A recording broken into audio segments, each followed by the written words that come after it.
Hi, good morning everyone. Our devotions and topic for today is from the book of Genesis chapter 1 verse 27 to 28. Our topic is about give yourself fully to the work of the Lord. So, ibigay natin ang buong sarili natin para sa ating Diyos. Sa lahat ng mga ginagawa natin, i-alay natin sa Panginoon. So, sabi dito sa Genesis chapter 1 verse 27, so God created mankind in His own image. In the image of God, He created them. Male and female created them. God blessed them and said to them, be fruitful and increase in number, fill the earth and subdue it, rule over the fish in the sea and the birds in the sky, and over every living creature that moves on the ground. So, sabi dito,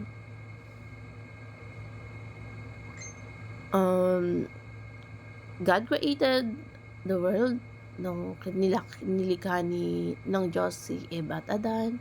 Inutusan silang magpakarami at punuin ng mundo at inatasan silang maghari dito sa nilikha, dito sa ating mundo. Kaya nilalang ang Diyos sa sariling larawan.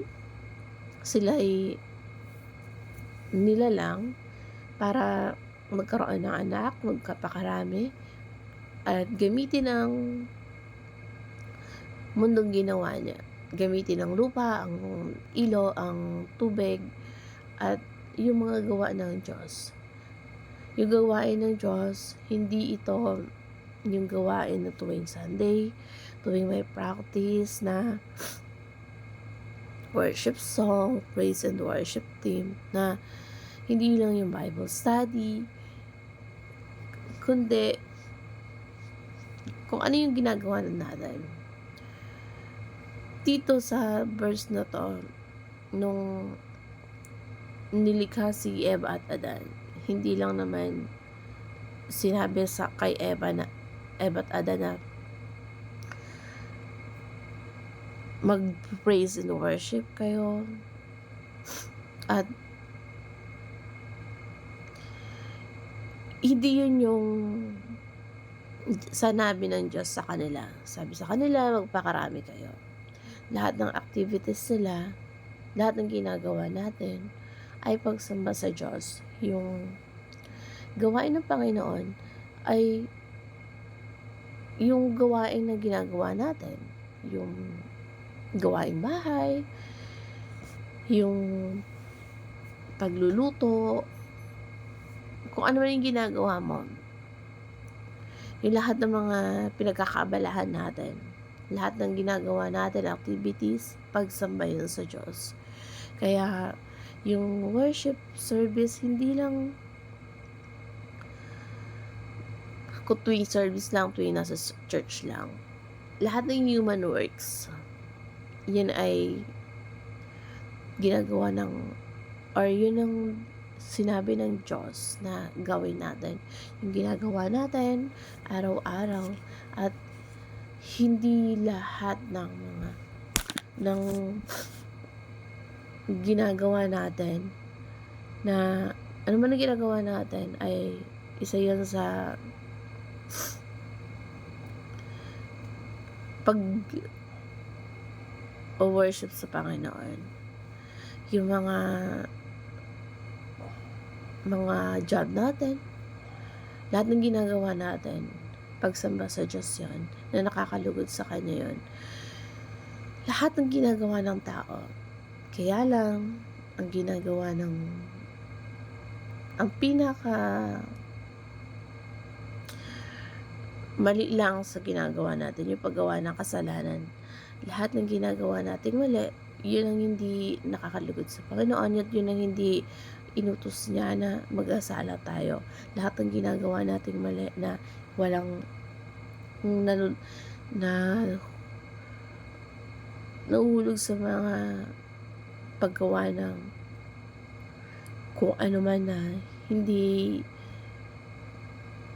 yun yung hindi nakakatuwa sa kanya, yung paggawa ng pornography, yung hindi align doon sa purpose ng Diyos, yung katulad sa gobyerno, yung pagko-corrupt, hindi yun ang inutos ng Lord na gawin ng tao. Dapat lagi ginagawa ng tao ay meron pa ring pagsasamba sa Diyos, na lahat ng gawain ng tao hindi naapektuhan ng kasalanan. Kasi kino-purpose ng Lord kung bakit dumating siya sa mundong to, kung paano niya tubusin yung kasalanan natin. Namatay siya para mapatawad sa mga kasalanan natin. I-declare tayo na mga anak ng Diyos, na sinuko niya yung buhay niya para sa atin. Yung mga panahon na yun, i-declare tayong anak ng Diyos, kasi kung paano tayo tinubos ng Diyos, pati yung mga trabaho at ginagawa natin, ibinabalik tayo sa garden ng Eden, kung saan makakapagsimula tayo ng panibagong buhay, na lahat ng ginagawa ng kamay natin ay pagsamba sa Diyos. At binigay ang kakayanan na yan, kung ano man yung trabaho mo ngayon, binigay yan ng Diyos para sa pag-represent sa Kanya. Yung talent mo, yung kakayanan mo, kailangan, dahil ginagawa mo yan para sa paglilingkod sa Diyos. So, hindi lang ang sarili natin yung tinubos niya, kundi yung mga talento at skills na ginagawa natin, na maaari natin i-offer sa Diyos bilang pagsamba sa Kanya. Kasi ang paglilingkod sa Diyos na ginagawa natin, kasama dito yung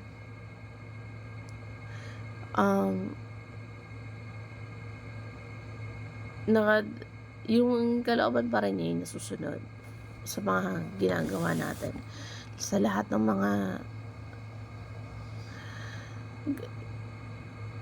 mga trabaho natin. Dapat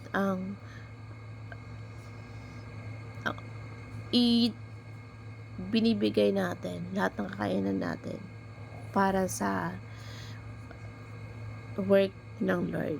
Yung perspective natin na yung gawain ng Diyos sa buhay natin hindi nagtatapos lang dahil sa praise and worship, or dahil sa paggawa mo sa loob ng simbahan. Kailangan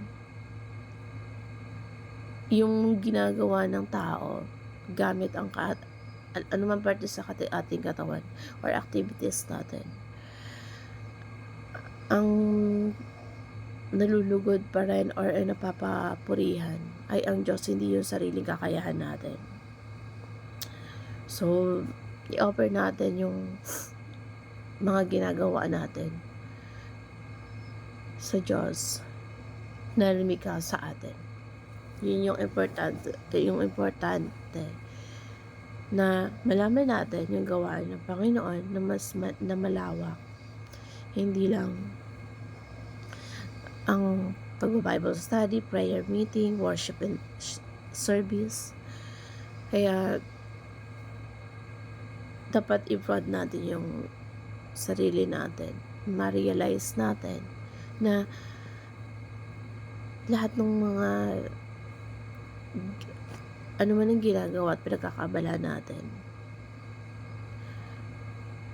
yung mission natin at purpose nakagustuhan ng Lord sa atin. So, God bless everyone.